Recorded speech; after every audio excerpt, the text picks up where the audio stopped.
Abra sua Bíblia no livro de 2 Reis, capítulo 18, do versículo 1 ao 8º.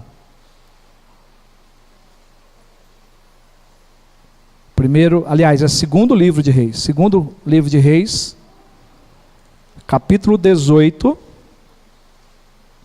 do versículo 1 ao versículo 8.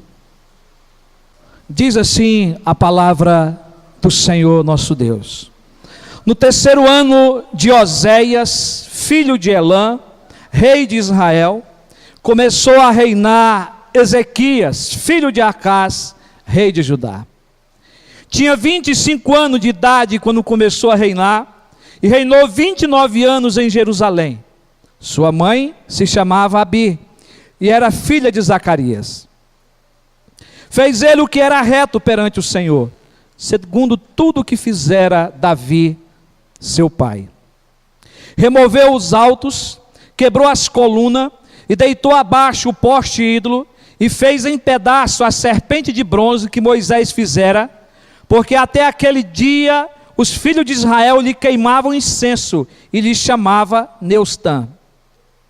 Confiou no Senhor, Deus de Israel, de maneira que depois dele não houve seu semelhante entre todos os reis de Judá, nem entre os que foram antes dele.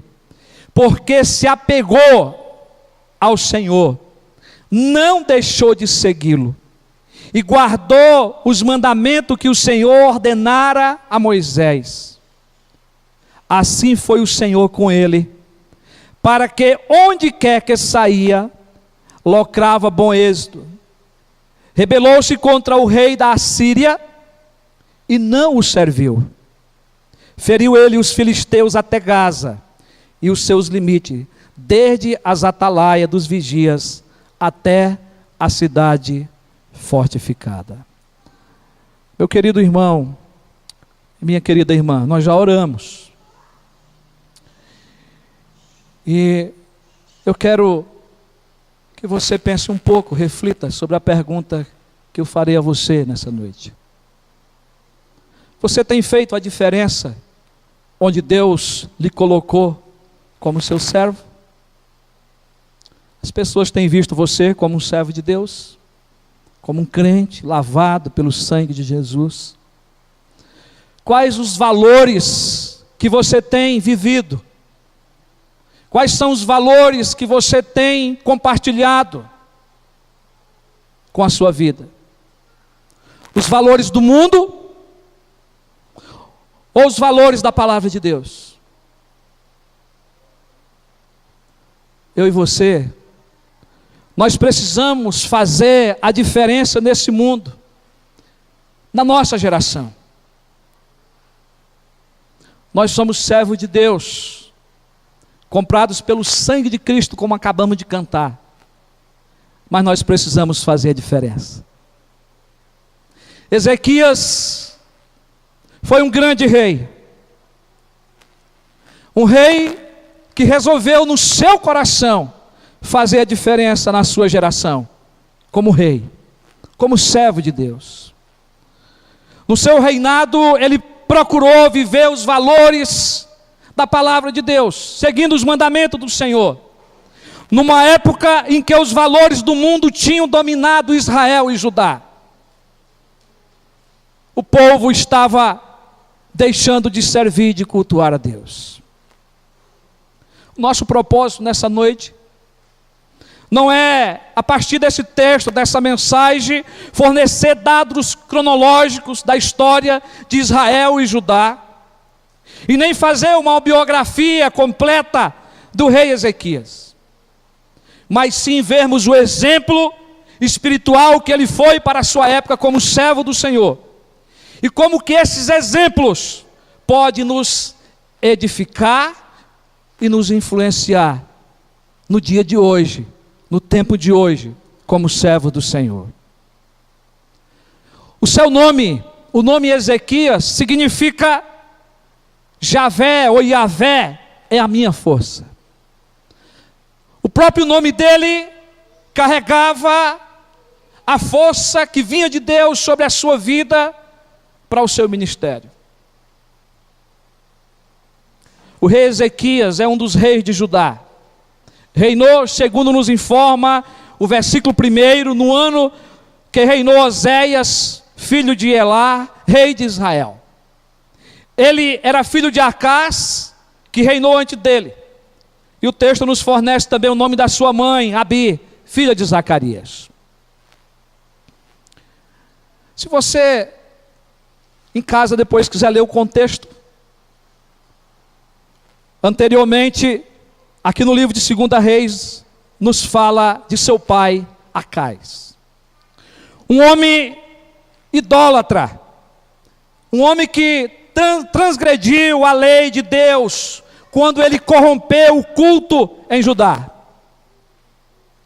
Ele fechou o templo do Senhor, segundo está em 2 Crônicas 28, 24. Ele queimou o seu filho em sacrifício aos deuses, magia negra. Está aí em 2 Reis 16, 3. Induziu o povo a pecar, oferecendo sacrifício aos deuses, trocando o Deus vivo por pedra e pau, imagem de escultura. 2 Crônicas 28 e 24.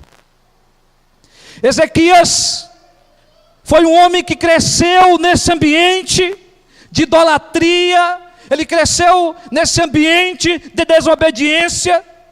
Ele viu seu pai sem temor a Deus. Ele viu também, nesse período, Deus levantando homens, profetas, para que falasse com seu pai, para que falasse com o povo de Deus. Mas ele viu seu pai continuar rebelde ao Senhor. E a palavra de Deus vai nos trazer aí o castigo, nos mostrar o castigo de Deus ao povo. A Síria levou uma multidão como escravo, 2 Crônicas 28, 5, no tempo do seu pai. Num só dia, 120 mil soldados mortos, 2 Crônicas 28, 6. Assassinatos em série dos comandantes, 2 Crônicas 28, 7. E o pior, seus irmãos, a tribo de Israel, o reino do norte, levaram 200 mil cativos para Jerusalém, 2 Crônicas 28, 8. Tempo de guerras, 2 Crônicas 28, 17 e 18.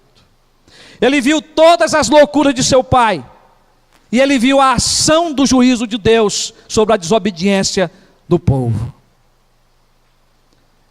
O texto que nós lemos diz que Ezequias tinha a idade de 25 anos quando começou a reinar, jovem como eu.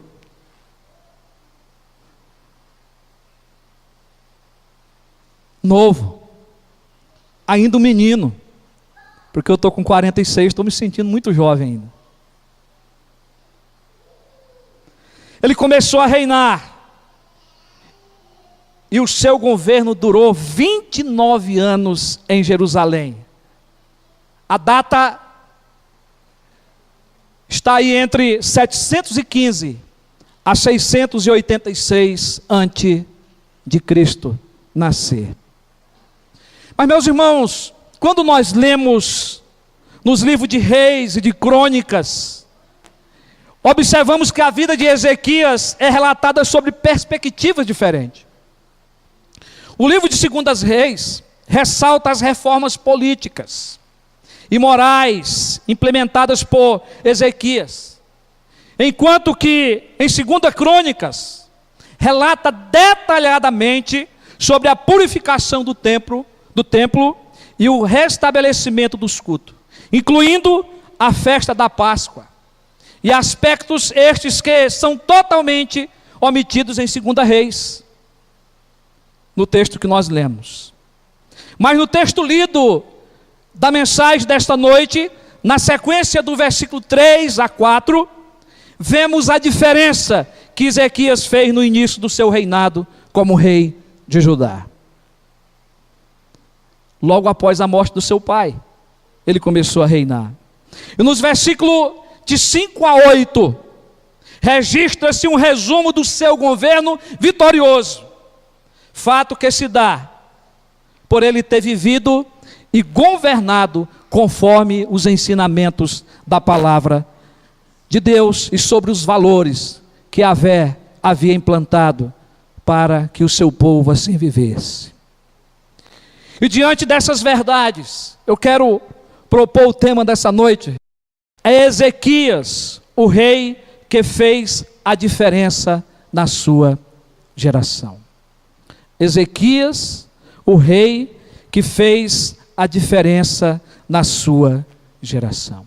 Mas de que maneira fez Ezequias a diferença na sua geração? Como que aconteceu? De que maneira foi? Como é que nós podemos ver isso? Através das linhas das Escrituras. Meus irmãos, nós podemos perceber, em primeiro lugar, que foi fazendo o que era reto perante o Senhor. O versículo 3 e 4 diz que fez ele o que era reto perante o Senhor, segundo tudo o que fizera Davi, seu pai. Removeu os altos, quebrou as colunas e deitou abaixo o poste ídolo e fez em pedaço a serpente de bronze que Moisés fizera, porque até aquele momento, até aquele dia, os filhos de Israel lhe queimavam incenso e lhe chamavam Neustã. O versículo de maior base para nós aqui é o versículo 3.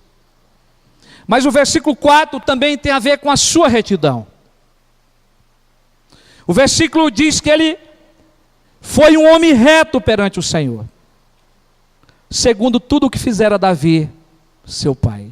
A palavra hebraica aqui é Azra, traduzida por reto, que quer dizer aquele que é honesto, aquele que é correto, aquele que é direito, aquele que é justo. Veja que ele viveu dessa maneira na presença do Senhor, para a glória de Deus, em um tempo aonde o culto tinha sido esquecido, aonde o povo estava se esquecendo de Deus, mas ele resolveu não se contaminar. Ele resolveu conhecer a Deus. Ele resolveu buscar, avaliar as situações de reis anteriores. E aí o texto diz: Davi como seu pai, o primeiro rei que agradou a Deus, o rei segundo o coração de Deus. Ele olhou para o reinado desse rei, ele olhou para o que tinha escrito sobre ele, para a maneira como ele obedecia a Deus, para a maneira como Davi temia a Deus, e ele resolveu segui-lo. E ele viveu obedecendo a lei de Deus e sendo avaliado em relação ao seu comportamento para com a aliança de Yahvé, que ele cumpriu. Meus irmãos, como nós já dissemos aqui, ele não teve um pai exemplar. O exemplo de seu pai não marcou positivamente a sua vida espiritual.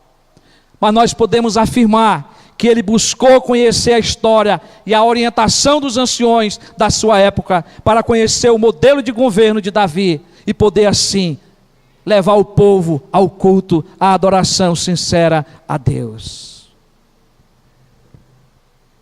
E aqui, meus irmãos, nós precisamos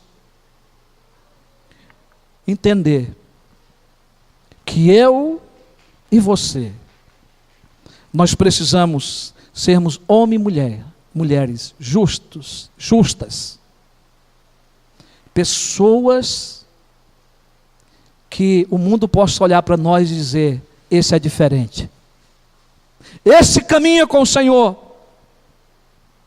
Esse é o momento que nós precisamos ver como que tem sido a nossa vida cristã, como que nós temos influenciado esse mundo com a nossa maneira de viver. Você tem sido justo? Você tem procurado servir a Deus, prestando conta da sua vida, fazendo o que é correto aos olhos de Deus? O rei Ezequias procurou andar com o Senhor e olhou para Davi, que viveu na presença de Deus. E ele resolveu não se contaminar. Ele resolveu fazer a diferença. Nós precisamos fazer a diferença nos nossos dias. Mas, em segundo lugar,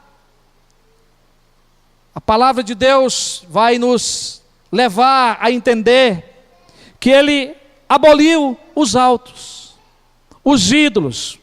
O versículo 4 diz que ele removeu os altos, quebrou as colunas e deitou abaixo o poste ídolo.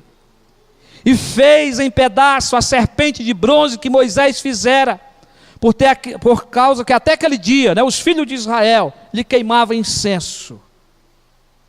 E lhe deram um nome. Nós já falamos que a retidão de Ezequias tinha a ver com o seu compromisso com a aliança de Deus, citamos agora há pouco, com a aliança de Deus com o seu povo. O povo de Deus foi chamado para seguir a Deus. Queremos que Deus instituiu duas alianças: a aliança das obras, feita com Adão, quando Deus prometeu abençoar Adão se ele obedecesse à ordem divina, lá em Gênesis capítulo 1, 28 a 30, e julgá-lo se ele não obedecesse, Gênesis capítulo 2, de 15 a 17. A segunda aliança é a aliança da graça, que descreve o relacionamento de Deus com o seu povo até o fim, sendo Cristo o segundo Adão, que pela sua obediência e pelo seu sacrifício é o representante da humanidade redimida. Essa aliança foi feita primeiramente após a queda em Gênesis 3,15. Em seguida, essa aliança seguiu em algumas fases, pelo menos podemos citar 5 delas. A preservação da natureza, firmada com Noé, o patriarca, em Gênesis 6,18 e Gênesis 9, de 9 a 17. Uma segunda fase, a aliança de Deus feita com Abraão, a circuncisão, prometendo abençoar a sua descendência e que seriam instrumento das bênçãos aos povos. Que essas bênçãos de Deus iam acompanhar. A bênção sobre Abraão, ela viria sobre todos os povos da terra. Gênesis 15 e Gênesis capítulo 17, sobre os povos da terra, sobre aqueles que temem ao Senhor, sobre o povo eleito, sobre o povo de Israel. Uma terceira fase, nós vemos que depois a nação de Israel recebeu a lei mosaica. Está lá em Êxodo 19 a 24. Deus renovando a sua aliança, que visava conduzir Israel às bênçãos grandiosas da terra prometida. E o povo rompeu, andou, caminhou, atravessaram o mar a pé enxuto,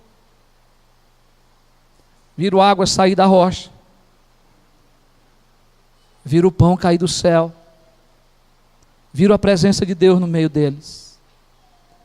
E por muito e muito tempo, mesmo debaixo às vezes de murmuração, de queixa, Deus com misericórdia assistiu o seu povo. Mas no tempo de Davi, Deus renova essa aliança. E nós chamamos a aliança feita com Davi, que se encontra em 2 Samuel, no capítulo 7, quando Deus prometeu abençoar os filhos de Davi, que fossem fiéis, e que o seu trono jamais teria fim. E nós sabemos da promessa, que da família de Davi também haveria de nascer o Messias. E por fim, nós podemos dizer que essa aliança, instituída por Cristo, foi proclamada também pelos profetas. E aqui nós podemos falar a quinta fase. Aliança instituída por Cristo, que é proclamada pelo profeta Jeremias, lá no capítulo 31, não tem como a gente ler, o texto é grande, você pode conferir depois. E Jesus, lá em Lucas, no capítulo 22, o versículo 20, ele está dizendo que ele é o pão e que ele é o sangue. E agora, ele está caminhando para a morte. No cumprimento agora, sendo a nova aliança. A aliança do sangue que ele ia derramar por mim e por você. E ele cumpre essa aliança. E agora nós vivemos debaixo dessa nova aliança do sangue. Dessa aliança de que Cristo voltará para buscar a sua igreja. Amém, queridos?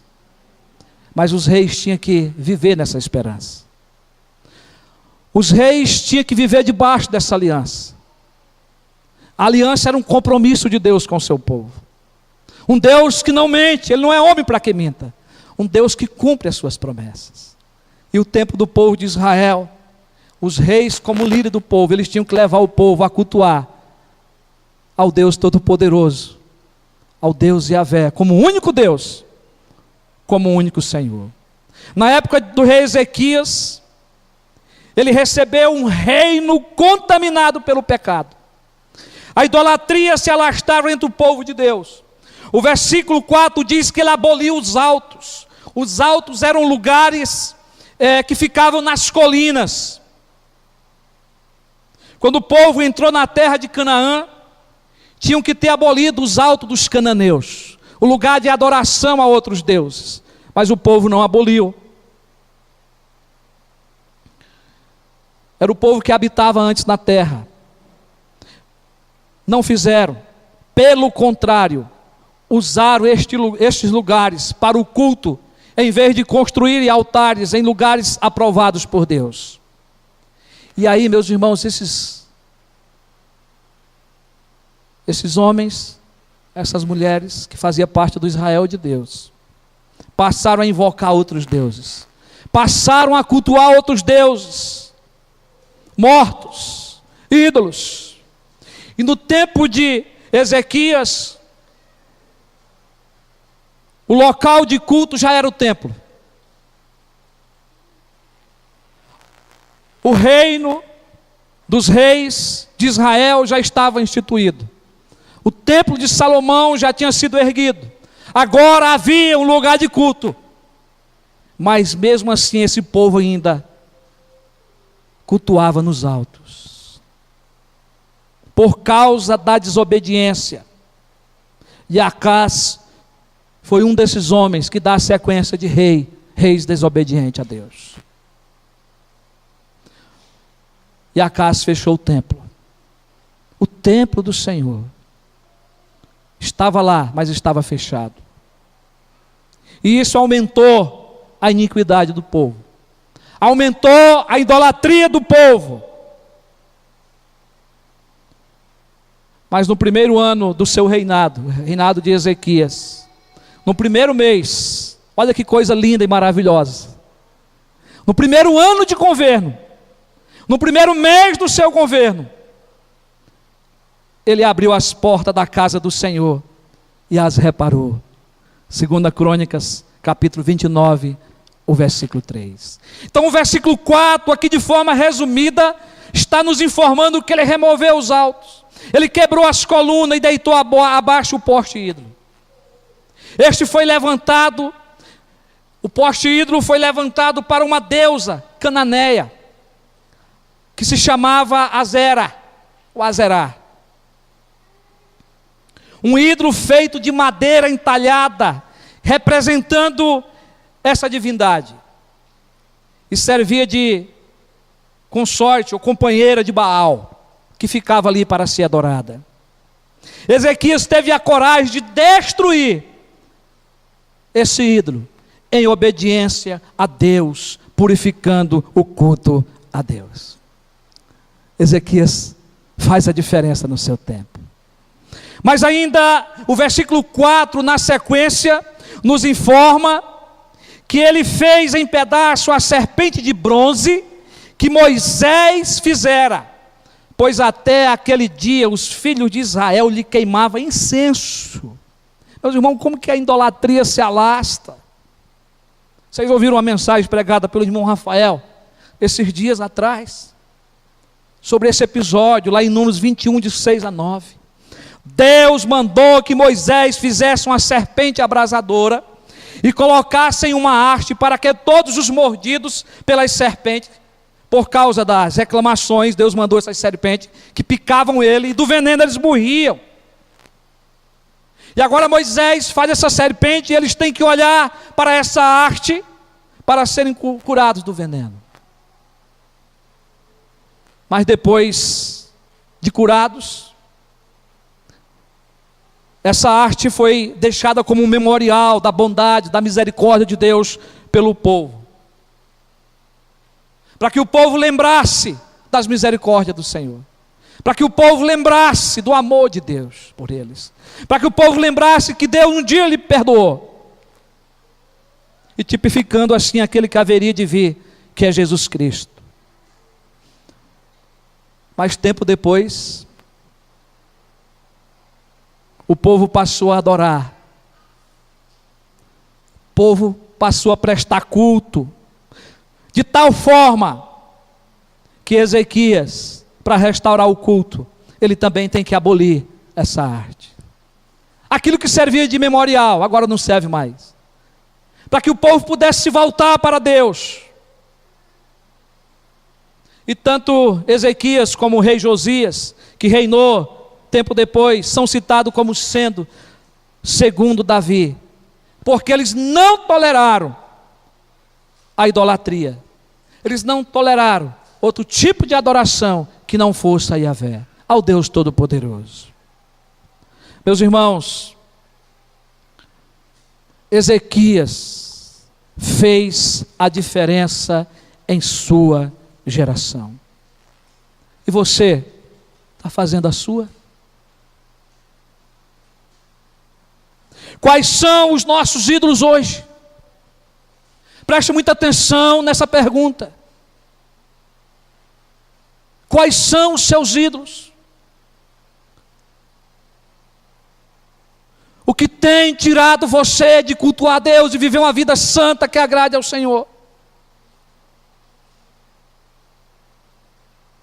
Ídolos é tudo que tira você do foco em Deus. É tudo que substitui o culto a Deus, o culto verdadeiro a Deus. Cuidado, meu querido irmão, minha querida irmã. Porque o seu ídolo pode ser o seu trabalho, os seus estudos, a preocupação demasiada com seus filhos. Tem pai e mãe que acha que o Senhor não cuida dos filhos, né? Tem pai e mãe que esquece que os filhos não são deles, são emprestados. São a herança do Senhor. Eu já vi pai dizer, eu não venho para a escola, eu não venho para o culto à noite, que meus filhos dão trabalho.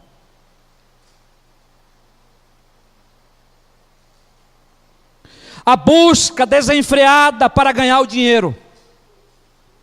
E muitas vezes não importa se esse dinheiro vem limpo ou sujo. A Bíblia diz que o amor ao dinheiro, não é o dinheiro, mas o amor ao dinheiro é a raiz de todos os males.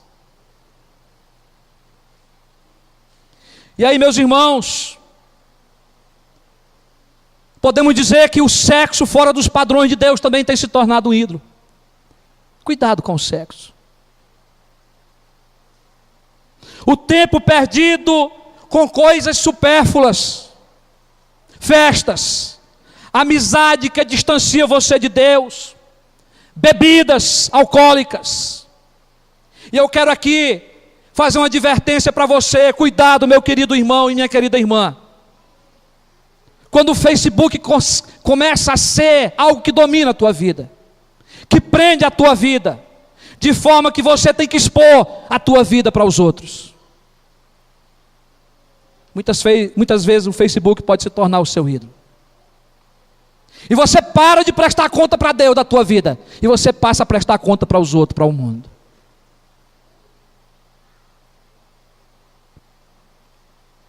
Escandalizando o evangelho.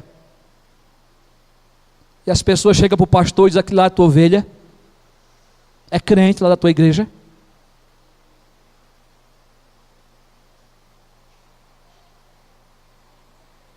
Precisamos destruir da nossa vida tudo que nos afasta de Deus, tudo que prejudica, tudo que nos separa do culto verdadeiro a Deus. Que Deus tenha misericórdia de mim e você. O apóstolo Paulo traz uma recomendação. Vamos ler comigo? Vamos lá? Portanto, que comais, que bebais, ou façais outra coisa qualquer, fazei tudo para a glória de Deus. Não vos torneis causa de tropeço, nem para judeus, nem para gentios, nem tampouco para a igreja de Deus. Assim como também eu procuro em tudo ser agradável a todos, não buscando o meu próprio interesse, mas o de muitos, para que sejam salvos. Aleluia. Mas, meus irmãos, em terceiro lugar, Ezequias fez a diferença, porque ele confiou no Senhor, Deus de Israel. Eu não sei como que está a sua confiança em Deus, mas o versículo 5 diz que Ezequias confiou no Senhor, Deus de Israel, de maneira que depois dele não houve seu semelhante entre os homens, entre todos os reis de Judá, nem entre os que foram antes dele. Porque ele se apegou ao Senhor, não deixou de segui-lo, e guardou os mandamentos que o Senhor ordenara a Moisés. Meus irmãos, o rei Ezequias viveu uma vida de confiança no Senhor. E porque ele confiava no Senhor, ele resolveu obedecê-lo. Ele resolveu fazer a diferença. A sua reputação é mostrada como de alguém que viveu a vida aos pés do Senhor. É isso que nos mostra o versículo 5. E o versículo 6 diz que ele não deixou de servi-lo. Ele não deixou de adorá-lo. Ele não deixou de cultuá-lo. Ele não deixou de seguir de perto ao Senhor. Diz que ele seguiu de perto. Relacionamento, comunhão, intimidade com Deus. Você já percebeu quando você para de ter intimidade com Deus, você passa a reclamar até de uma mosca, de um mosquito. Teve um momento no ano passado que eu precisei chorar algumas vezes com alguns irmãos, e que isso não é pecado, quando você chora com alguém e pede oração. Mas em alguns momentos eu me peguei me queixando de coisas pequenas demais. Mesmo sabendo que Deus estava no controle das coisas, que Deus estava me ensinando algumas coisas, mas a gente abre a nossa boca para reclamar com Deus. Falta de intimidade com Deus faz isso. Eu quero testemunhar para você, meus irmãos, que a partir do momento que eu fiz um compromisso com Deus, de estar meia-noite na presença dEle, a minha vida tem mudado. Nunca falei isso para minha esposa, mas eu sei que ela tem sentido minha falta nesses horários, quando eu saio do quarto para orar. Meus irmãos, falta intimidade com Deus. Quem confia no Senhor, serve a Deus de perto. Amém? Serve a Deus de perto. Serve ao Senhor. E o texto diz, porque se apegou ao Senhor, meus irmãos, amor, carinho para com Deus, para com as coisas de Deus. Muitas vezes nós temos se apegado com as coisas desse mundo, com os valores desse mundo, mas não com Deus. E diz aí o versículo 6, não deixando de segui-lo. Porque, meus irmãos, você pode estar aqui hoje à noite e amanhã você está em outro lugar que não agrada ao Senhor. Deus quer que a gente siga Ele todo dia. Deus quer que a nossa vida seja uma vida de culto, de adoração a Deus, como Paulo nos ensinou no versículo que lemos agora há pouco. Muitas vezes nós temos brincado de ser crente, brincado com Deus. Esse homem guardou os mandamentos de Deus. O versículo 6, que ele guardou a palavra, os mandamentos de Deus no coração. E eu lembro do salmista, lá no Salmo 119, o versículo 11, se eu não estou enganado, quando ele diz: guardo no coração as tuas palavras para não pecar contra ti. Quando você começa a perder o temor de Deus, é porque você não está lendo a Bíblia. É porque você não está orando. E depois porque você não está congregando. Porque o domingo é o dia do Senhor. O dia que o Senhor fez, para que depois de 6 dias de trabalho, você pudesse vir adorá-lo. Não ter motivo, não ter desculpa para não cultuá-lo. É um culto diferente do da semana, porque todo dia é dia de culto. A nossa vida deve ser um culto a Deus, mas o domingo é o dia que você vem adorá-lo coletivamente com a igreja. Aonde você vai ver os outros que têm problema como você, dificuldade como você. É o momento que nós recebemos a palavra, o combustível para continuarmos a vida cristã. Domingo não é dia de você fazer outras coisas. Não é dia de você visitar parente. Não é dia de você dormir o dia inteiro e à noite não vir para a igreja. O domingo do crente começa na escola dominical, aprendendo de Deus, aprendendo da palavra. Vai para casa almoçar e deve ter comunhão uns com os outros. É o dia que a gente deve convidar um irmão da igreja para sentar à nossa mesa, ou um novo na fé que está sendo discipulado. E depois dormir à tarde, descansar, porque é dia de descanso, renovando as forças para prestar o culto coletivo a Deus. Meus irmãos, muitos têm perdido essa alegria. Mas eu quero dizer para você que quando nós confiamos no Senhor plenamente, nós fazemos a diferença na nossa geração. O versículo 5 diz que depois dele não houve seu semelhante entre todos os reis de Judá, nem entre os que foram antes dele. Ezequias fez a diferença. E você? Eu quero concluir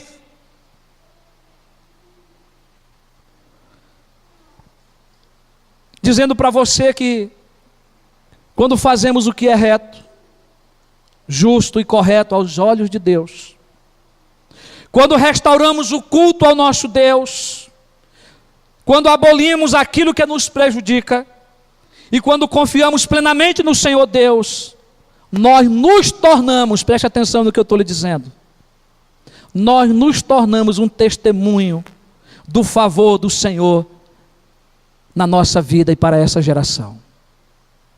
Porque quando o culto é restaurado na nossa vida, nós somos missionários.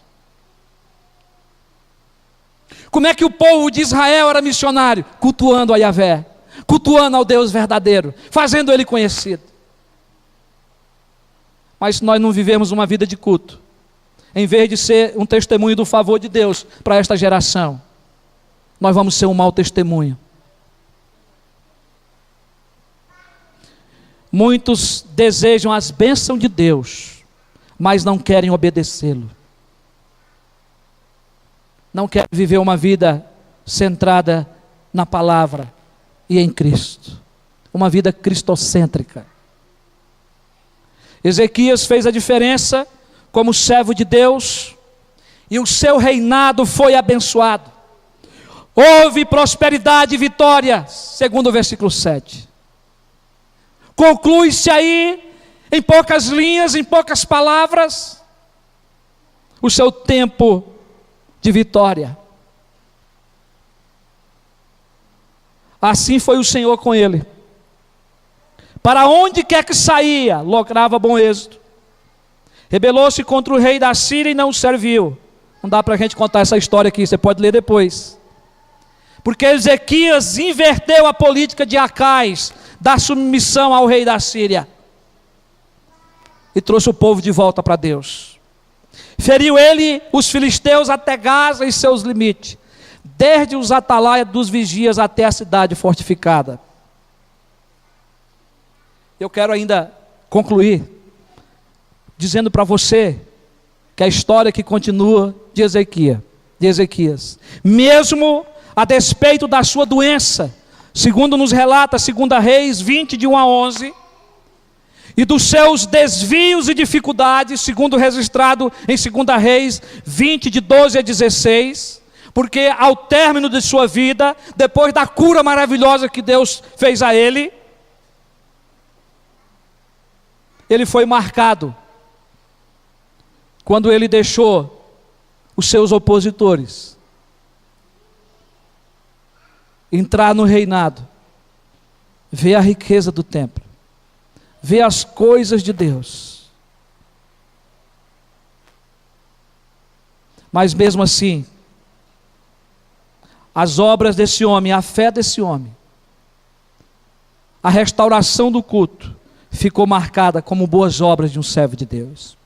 E a Bíblia diz que ele morreu e foi sepultado com honrarias. Olha que coisa. Nós acabamos de ler de um rei mau, que não deixou saudade, que morreu e que ninguém queria lembrar dele. Mas Ezequias morreu e foi sepultado com honrarias e na presença de todo o povo, segundo a Crônicas, capítulo 32, versículo 32 a 33. Meu querido irmão e minha querida irmã, mais uma vez eu quero pedir sua atenção para uma pergunta que eu vou lhe fazer. Quais os legados espirituais que iremos deixar para os nossos filhos? Quais os legados espirituais que vamos deixar para a sua igreja? Para a nossa geração futura? Será que no seu dia da sua morte, lá no velório, vai ter alguém para lhe honrar e dizer: esse foi um servo de Deus, um homem ou uma mulher que viveu uma vida de culto a Deus, um homem ou uma mulher que era reto ao Senhor, que aboliu os ídolos, que confiou no Senhor? Esse homem, essa mulher fez a diferença. Deus quer ver isso na minha vida e na tua vida. Eu quero orar por você.